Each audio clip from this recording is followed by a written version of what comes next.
Hi, இன்னைக்கு நம்ம ட்ரீம்டா சேனல்ல இங்கிலீஷ் சீரீஸ்ல வர vocabulary வேர்டுக்கு மீனிங் என்னன்னு பார்க்கலாமா? Your Highness, I can't count when you hover like that. Oh, of course. I'm sorry. Go ahead. இந்த சீன்ல வர hover அப்படிங்கிற வேர்டுக்கு மீனிங் என்னன்னு தெரியுமா?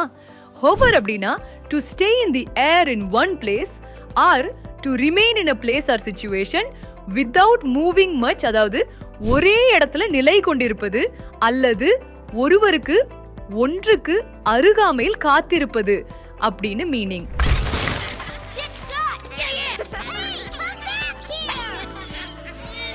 இந்த சீன்ல வர ditch அப்படிங்கிற வேர்டுக்கு மீனிங் என்னன்னு தெரியுமா? ditch அப்படினா a long narrow hole dug into the ground, அதாவது மண்ணில் நீளமான மற்றும் குறுகிய ஒரு குழி அப்படின்னு meaning. Thank you. Follow Dreamda for more informative contents.